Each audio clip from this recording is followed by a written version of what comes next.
Hell. Thank you. Blessings. Good evening. It's so great to see all of you here this evening. Probably most of you have never heard of me or El Shaddai before. So let me just show you this first PowerPoint. Hopefully everything is going to be working. That's the idea. Did you see it change? Because I can't see if it changes from here. Like you said, I started El Shaddai in 2001 with just a couple of other families. And now we have about 700 who meet with us every weekend. We have about 4,000 people who live stream. We average over 3 million hits a month on our website. But one of the reasons why is I give everything away for free. Our videos, audios, notes, we just make it available. Because for me, it's really important just getting the information out. If you want to search for us, it's easier to just type my name in your Google search, Mark Belts. Even if you put Blitz, it'll probably still find us. But it is Mark Belts. And we have all kinds of information, like even here you see the hidden treasures of the alphabet. How many of you could talk for 1 hour on the letter K?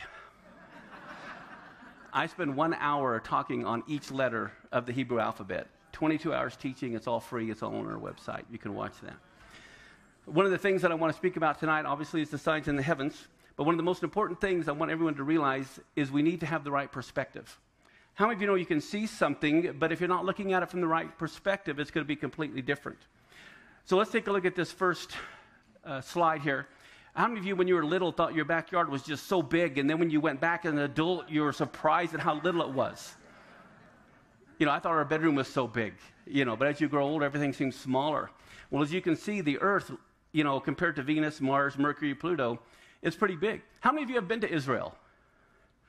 How many of you want to go back? All right. Well, it's a long ways to get there. From Washington State, where I am, it takes about 24 hours, a full day to finally get there. The Earth is pretty big, isn't it? And when you look at it compared to these other planets, you think, man, it's really big. But let's look at it from another perspective. There's Earth now. Compared to Jupiter and Saturn and Neptune, some of the other planets, all of a sudden you see Earth, our perspective has just changed. The Earth isn't real big anymore, is it? Compared to Jupiter. Well, how big is Jupiter compared to our nearest star, the sun? The perspective changes again. All of a sudden you realize the stars, they are huge. Earth is so tiny, you can barely even see it right now. But now when you look at our sun, which as you can see obviously is huge, how does it compare to some of the other stars? So here's our sun compared to some of the other stars. Arcturus is in the constellation Boötes. It's at his knee. It's even mentioned in the Bible, believe it or not, in the book of Job. It mentions the star Arcturus. Now when you see Arcturus, what you say Arcturus, now that's a big star. I mean, when you look at our sun, how big it was, you can't even see Earth. You can't even see Jupiter. Arcturus is pretty big, wouldn't you say? Yeah.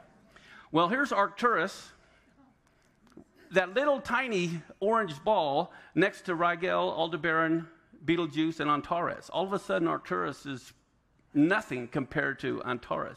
Now, wouldn't you say Antares, now that's a really big star? Well, here's Antares compared to Canis Majoris. That means the big dog star. This is the largest star that we know of. Now, how many of you know how fast the speed of light travels?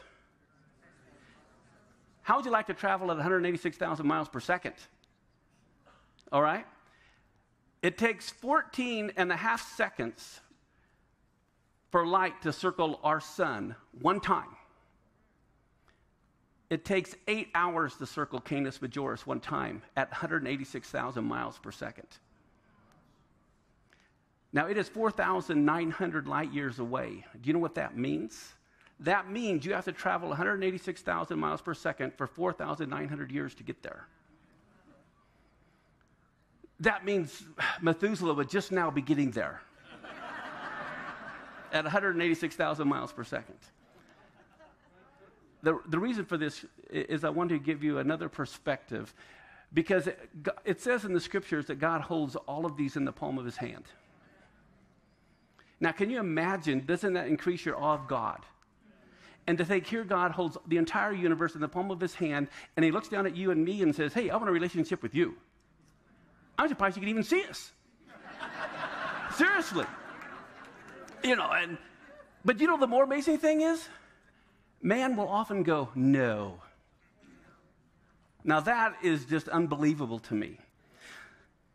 So in Isaiah 46, verse 10, I talk fast. I'm sorry I didn't have notes for everybody, but you don't need to look it up. Just write the reference down and look it up later. Many of you are familiar with most of these verses, but in Isaiah 46:10, it said God declared the end from the beginning. How many of you believe that? From the ancient times, things that are not yet done. So what do we see in Genesis 1:1? It says, in the beginning, God created the heavens and the earth. So what is this telling us? That if we really want to comprehend end times, because he declared the end from the beginning, if you want to know prophecy, you need to study Genesis. I don't have time. I showed some of the people out in the hallway at our table. I can show you in Revelation, it talks about how Jesus was slain from the foundation of the world. The first word of the Bible in Hebrew, bereshit, I can show you in that one word how Jesus came. He died on a tree, had a crown of thorns upon his head, and he was going to rise again. Everything, it was declared from the very, very beginning. Now, the question is, why did God create the sun and the moon and the stars to begin with? Most of us think, well, it had to be for light and heat, right? But there's much more. There is so much more, and that's what we're going to look at this evening.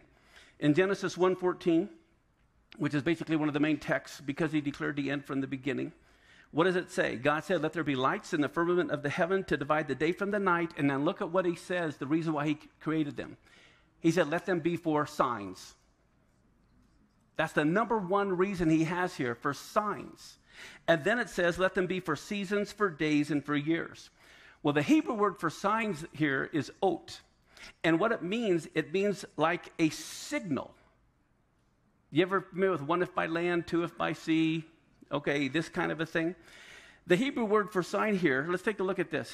Now watch, here we go. It's a sign. Okay, God created the sun and the moon to send signals. That's why he created them. That's the first two reasons. But here's the thing. We see here one of the main reasons that God created the sun and the moon was to send us signals. That's what Genesis 1:14 says.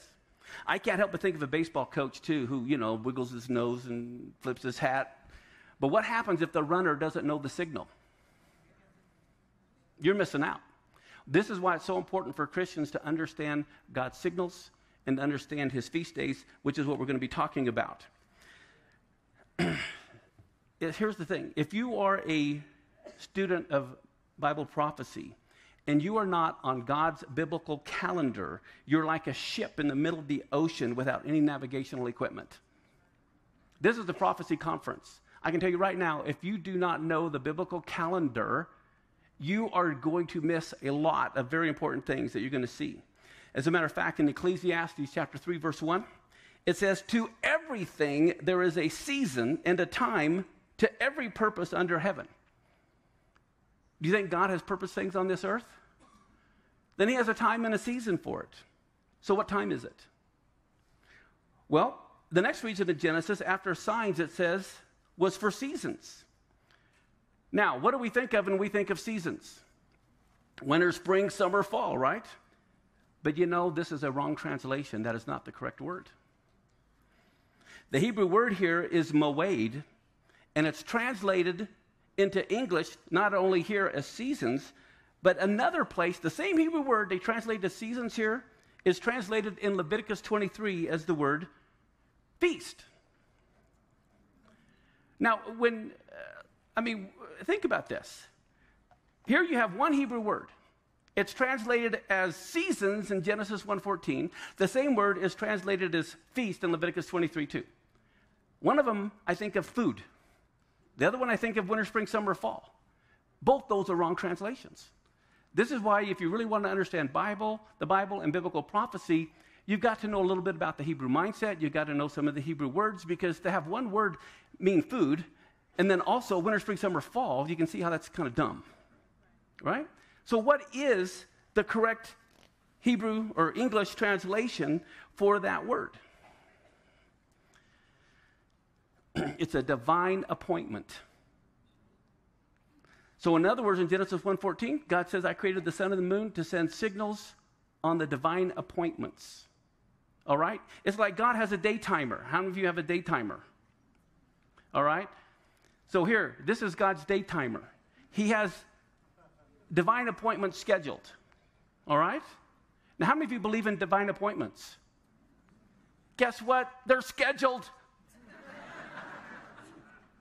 When you're on the biblical calendar, it's like, why would I not want to be there? How many of you want to meet with God? When you think about this, when the Shekinah glory was in the Exodus, the pillar of fire and the pillar of cloud by day and by night, does that mean God wasn't in China? Does that mean God wasn't in South America? No. But he was there in a very special, significant way. This is why we want to understand God's divine appointments, because on those days, God is there in a special, unique way, different than any other time. So this is why we want to connect and have a better understanding of God's day timer and the feasts. In Psalms 104, God states that he appointed the moon specifically for the divine appointments, or the moeds. And the problem with the English translation is that, again, they use the wrong word, using it as seasons. It's in Psalm 104:19. It says he appointed the moon for seasons. No, he appointed the moon for his divine appointments. That's when he appointed the moon. Well, we need to realize Passover is one of the feasts. Okay?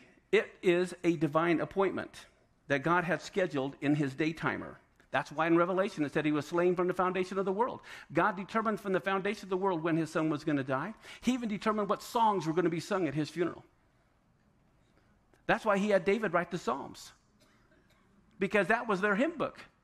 Matter of fact, you know, it says they sang a hymn at the Last Supper, went over the Mount of Olives. I can tell you the words to that song.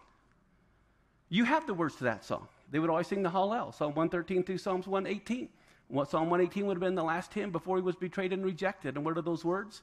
This is the stone the builders have rejected. It's become the headstone of the corner. So God had divinely appointed these times. So, with that in mind, I want you to realize the feasts of the Lord really are divine appointments when God had predetermined when he's going to intersect human history. Now, let me ask you something. What would happen if you lost your day timer with all your important contact information and your scheduled appointments? Okay. And if we don't understand God's day timer and his appointments, we're going to be lost. What if you lost it even and you didn't even know it? Until at the last minute, it's too late. Oh, my goodness, where's my appointment book? I can't find it. You're in trouble.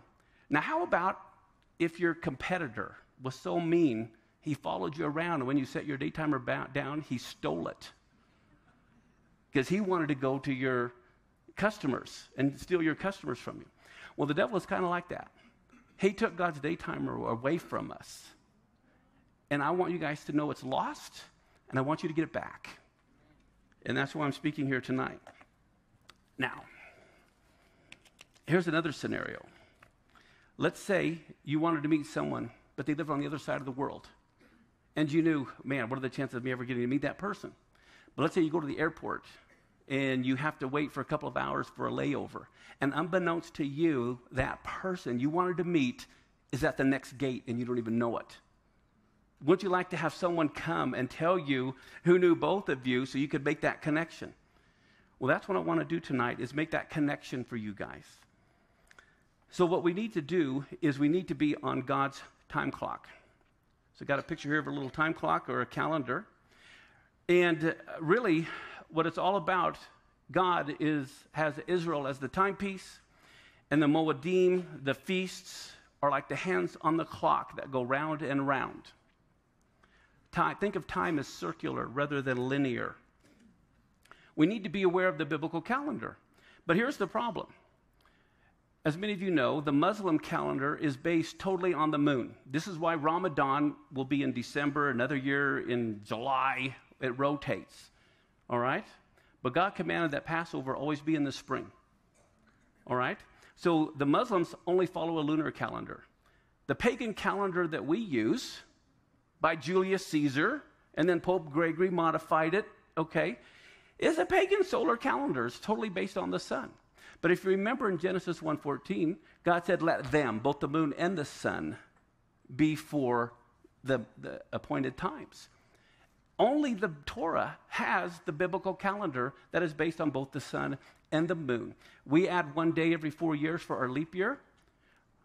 On that calendar, they add an entire month, 7 times over 19 years, because it's a lunar solar calendar. It uses both. Now, here's the thing. I used to live right here close to Colorado in Garden City, and that's right where the time zone changes from Central Time to Mountain Time. Everybody had to have 2 clocks. Because you would live in one time zone, you could drive across the street, and it's an hour later. And that's without traffic. And I'm from Seattle, I know what that's like.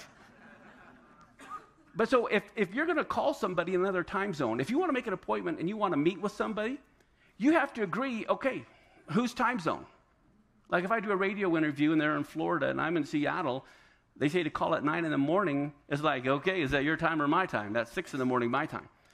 So if you want to connect with someone, you have to be on the same time zone.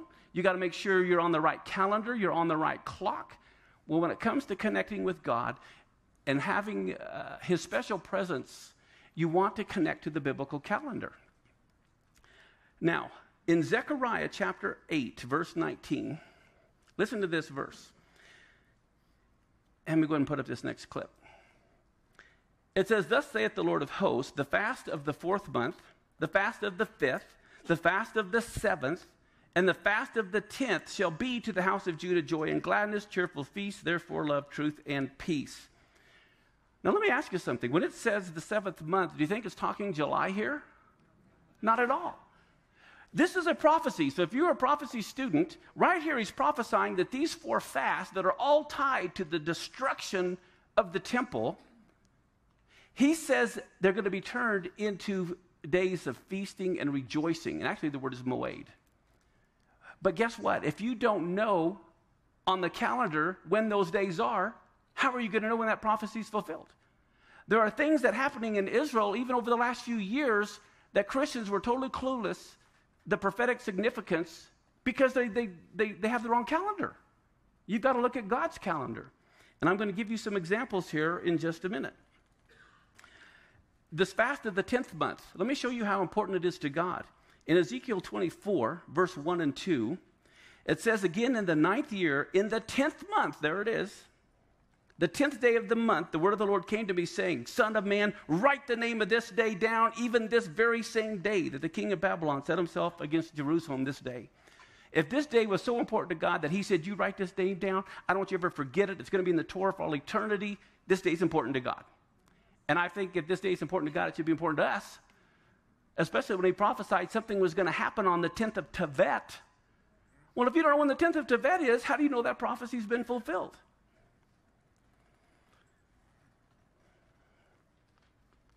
How many of you ever heard of the 9th of Av?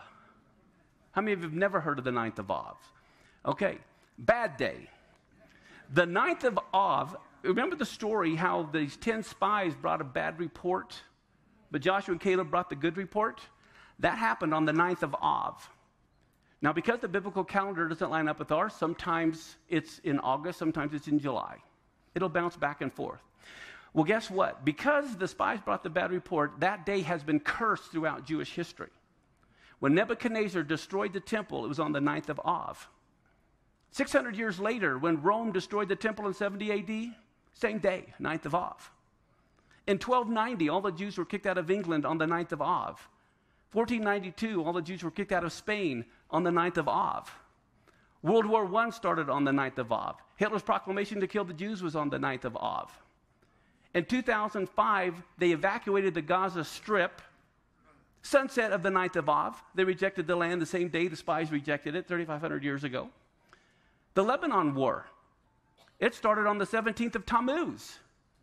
That's the day they worshiped the golden calf. That's the same day Nebuchadnezzar stormed through the northern walls. And it's the same day the missiles came through the northern border of Lebanon. But if you're not on God's calendar, when you're reading the news and you see these, this is why I like Bill Koenig's book and his work with Eye to Eye, kind of lining up the events that are happening. If you're not on God's calendar, how are you going to connect these dots? This is why it's so important. All too often, It's from an anti-Semitic viewpoint that we relegate all of the feasts of the Lord to the trash bin of history. That's for the Jews. But it says the feasts of the Lord. These are my feasts. It doesn't say the feast of the Jews. It doesn't say the feast of the Israel. And if God's throwing a party, why would I not want to go? The feasts were also called holy convocations. Now, what is a convocation? Well, it's like an assembly.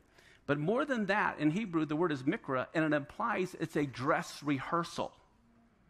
It's a dress rehearsal for what's to come. So why do you think they killed the Passover lamb at 3 o'clock on Passover every year? It's a dress rehearsal.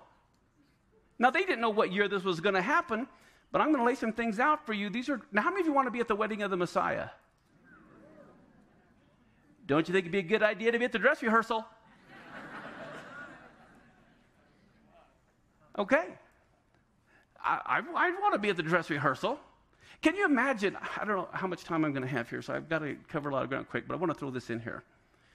You know, the Bible says that the last trump will all be changed, right? Like if I said I hit the ceiling, that really means what? I got mad. But if they accurately translated I hit the ceiling, 2,000 years from now, everyone would be debating how high I jumped. Okay? That last trump, that term is a Hebrew idiom for the 100th blast on Rosh Hashanah.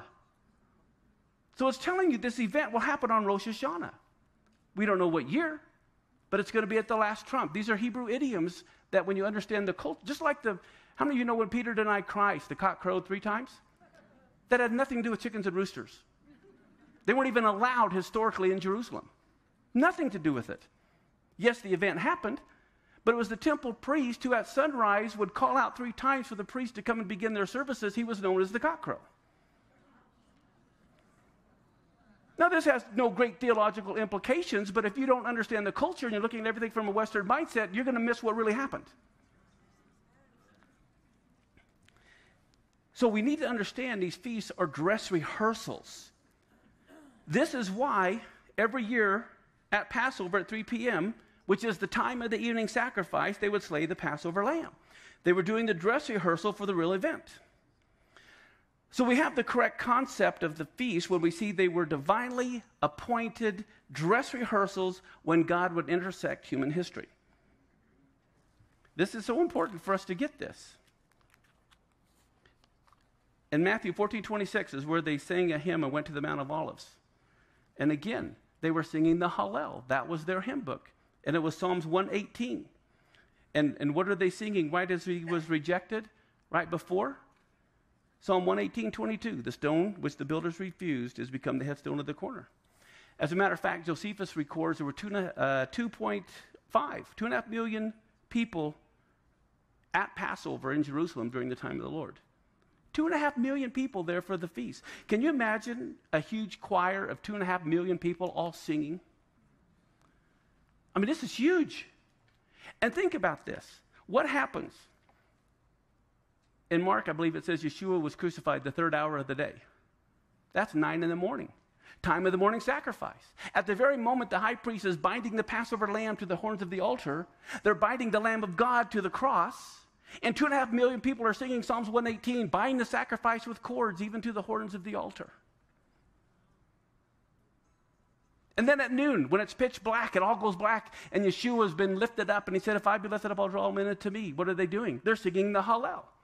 And what is Psalms 118? The right hand of the Lord is lifted up. The right hand of the Lord is exalted. This is what they're singing and what he's hearing them sing. 3 p.m, he dies. Okay, and what are they doing?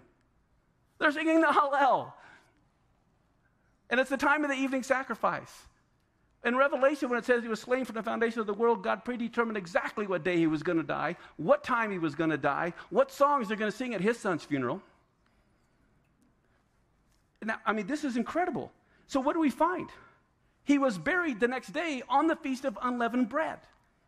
And then, what do we find 3 days later? The Jews have a feast called the Feast of First Fruits of the barley harvest. So what happens on the Feast of First Fruits? He becomes the first fruits of the resurrection on the Feast of First Fruits. Do you think this is a coincidence? You think God said, oh, gee, they killed my son. I got to go to plan B. This has been planned out. And then a lot of people don't realize it, but guess what? They have what's called the counting of the Omer. From the Feast of First Fruits, they count 50 days to the Feast of Shavuot, which we know as Pentecost. Most Christians don't know that Jews have been keeping Pentecost for 1,500 years before Pentecost. They were the first Pentecostals, guys. And do you know, to this day, I don't know of any Pentecostal that keeps the Feast of Pentecost, and the Jews still do, even to this day. And so this is why we need to get on God's calendar. And what happened on the Feast of Pentecost? Peter said, these guys aren't drunk. It's what? It's the third hour of the day, 9 in the morning, time of the morning sacrifice. On the Feast of Shavuot, the Holy Spirit's poured out. Why? This was all planned. In Acts, it says there were Jews from every nation there. Why? They were required to be there for the Feast of Shavuot. Okay? So this is all plain in the Scripture. Let's see.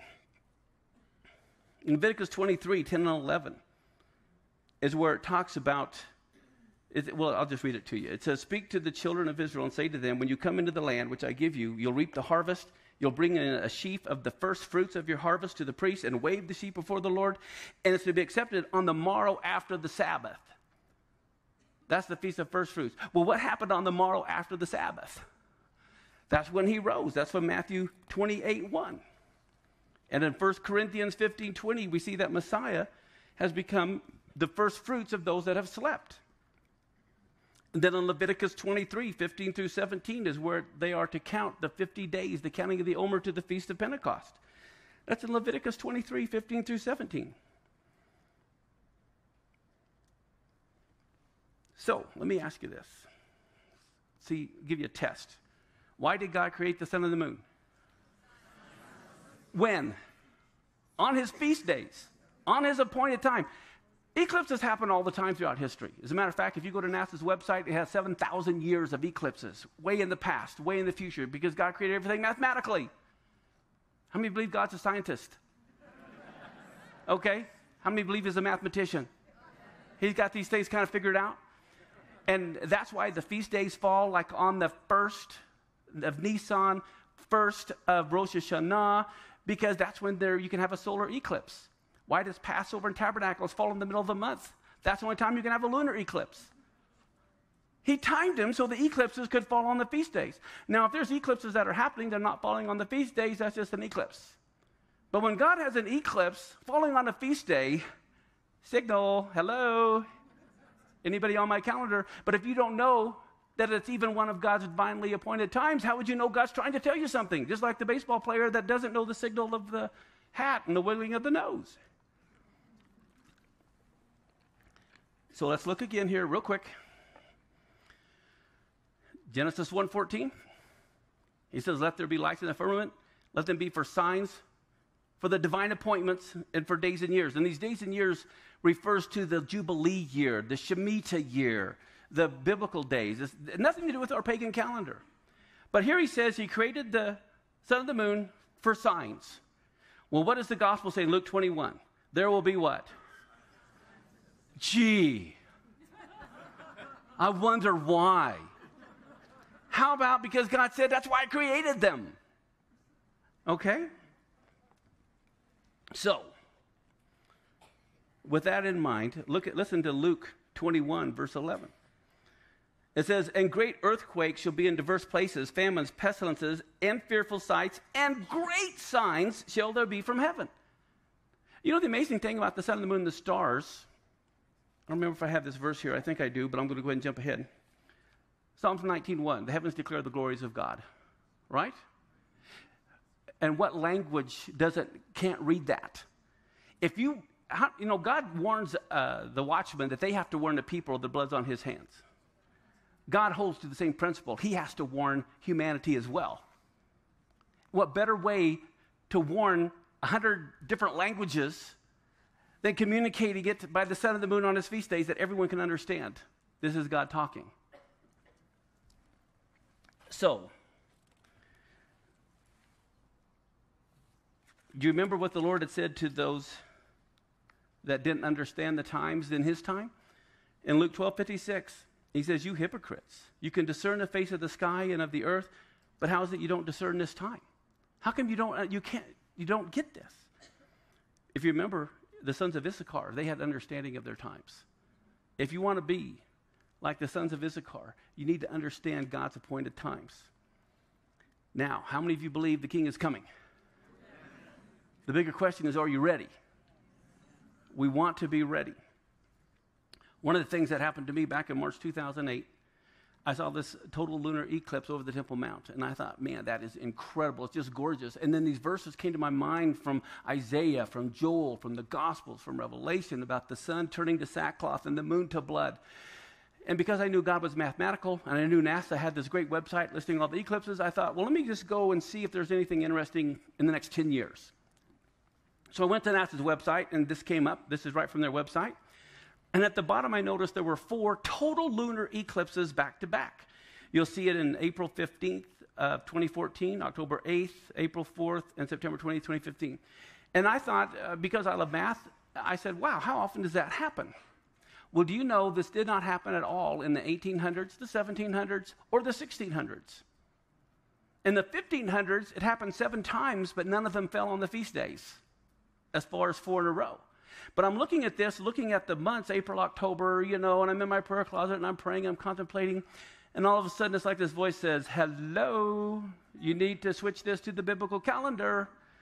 And so I immediately went to the biblical calendar, and I noticed, oh my goodness, they fall on the first day of Passover and the first day of Sukkot in 2014. Then they fall again on Passover and Sukkot in 2015. And I'm thinking, oh my goodness, I just got done reading how God said he created the sun and the moon to send signals on his divine appointments. And here we have these 4 blood moons in a row on Passover and Sukkot, Passover and Sukkot. And I said, this is not a coincidence.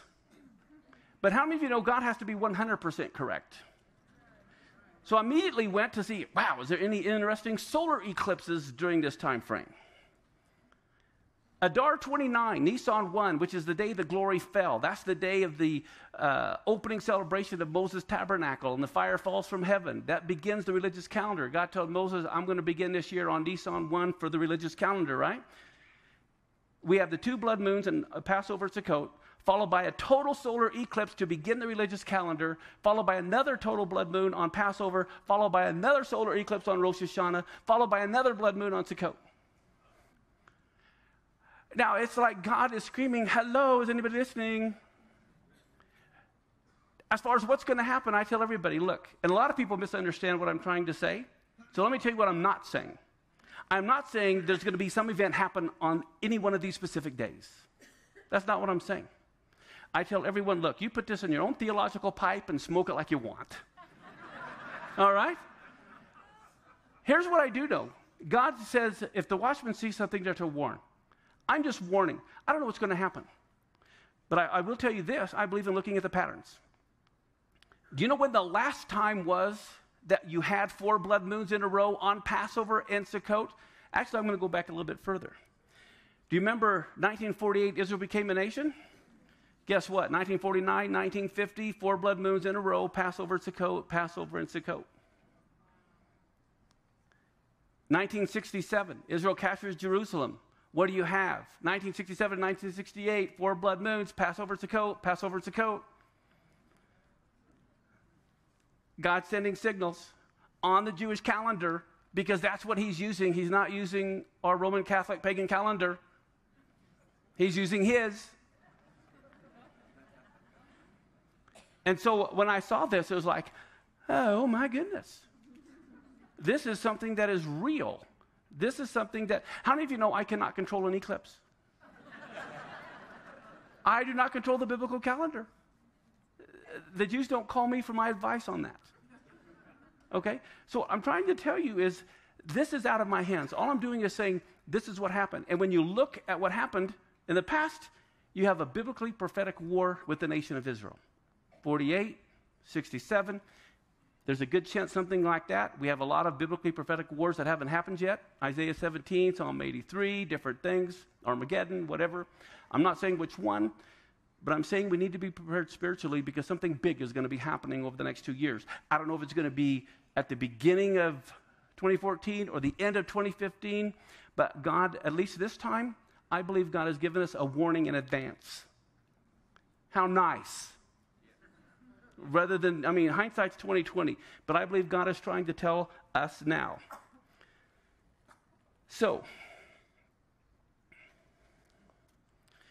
when these eclipses fall on the divine appointments, this is what tells you it's God communicating to you, and it's not some random event. That's why it's so important, because these eclipses in the biblical calendar are beyond human manipulation.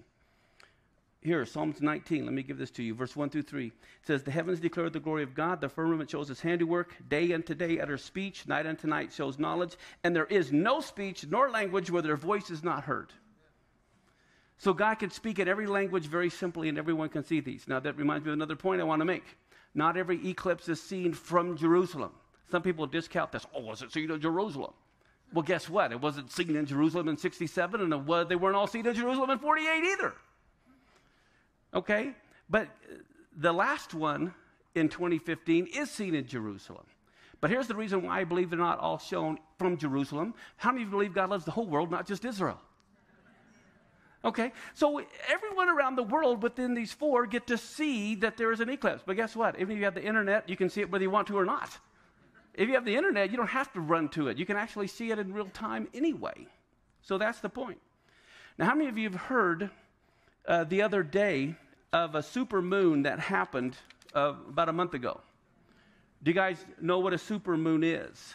Some of you may not, so let me just give you an idea. Here's the Earth. The moon's orbit around the Earth is elliptical. Sometimes it's closer, sometimes it's further away. When it's at its furthest point, it's called its apogee.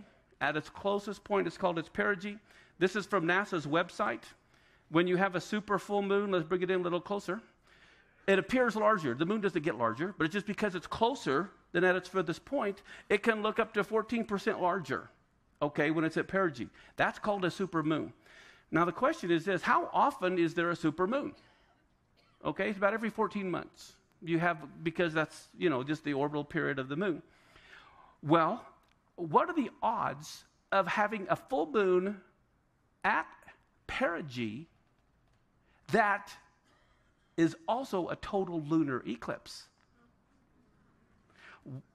What are the odds of having a full moon at perigee that's a total lunar eclipse that falls on a feast day? What are the odds of having a full moon that's a total lunar eclipse falling on a feast day that's seen in Jerusalem? A supermoon. Here's a picture of Jerusalem and a picture of a moon. Got to make it a supermoon here. Let's make it a little bit bigger. Guess what? The last one that is seen in the Feast of Tabernacles 2015 is just that. So here on Tabernacles, everyone is in their little sukkah looking through the branches at the stars, and they're going to see this super blood moon over Jerusalem.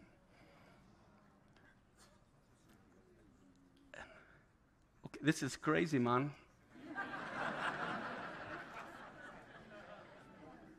Now, here's the thing.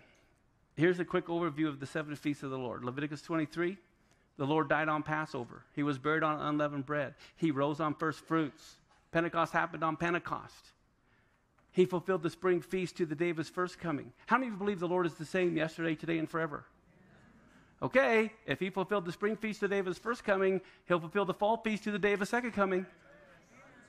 I don't know the year. I don't set the dates. But the events, and so I have only about 19 feast DVD sets left on my table.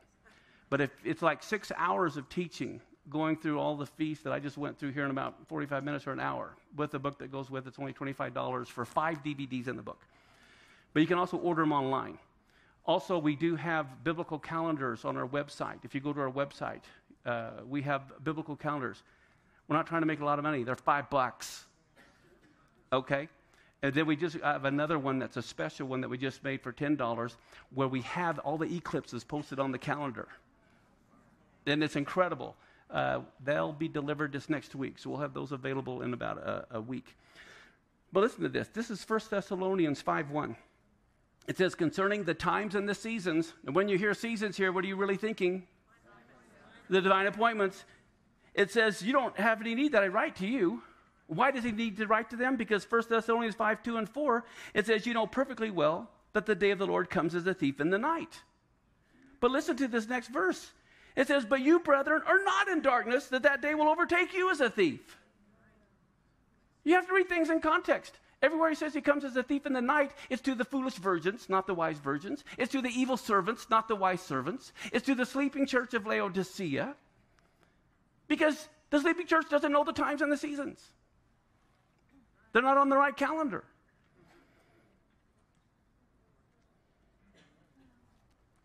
Now let me show you something here. How many of you heard about Comet Ison coming? How many of you have not heard about Comet Ison? Okay. And this is not theory. I'm not talking about Nuremberg or any of that. I'm talking, this is fact. I only deal with facts. Okay? Comet Ison, if you Google ISON, this is on NASA's website, all the astronomy websites. This comet is coming you can be able to see it before November, but November 28th, this thing is supposed to be bigger and brighter than a full moon. A tail 40,000 miles long. It's going to loop around the sun, as you see in this orbit here. As a matter of fact, if you'll notice, this is from NASA's website. This is not me, okay? On November 28th of 2013, this little dirty snowball is going to fly through the sun's atmosphere, a little more than 1 million kilometers from the stellar surface. If the comet survives, and it's a big if, it could emerge glowing as brightly as the moon, briefly visible to the sun in broad daylight. The comet's tail stretches into the night sky, could create a worldwide sensation. This is happening on November 28th. Now, all of us is thinking, duh, November 28th. But guess what? That is the first night of Hanukkah, and God says, I'm lighting this candle. But if you don't know the biblical calendar, you don't know that this event is happening on the first night of Hanukkah. This is what I'm talking about. God is trying to say, hello, hello. Is anybody listening? What's amazing is in the works of Josephus, the Jewish historian who lived during the time of Yeshua, he wrote about the destruction of the temple. He mentions in a book called The War of the Jews, book 6, chapter 5.3.289, that there was a star that appeared over Jerusalem like a sword and a comet that continued for almost a year. Now, the Lord has told us there would be signs in the heavens. Well, think about this. Here we have this comet just before the 4 blood moons.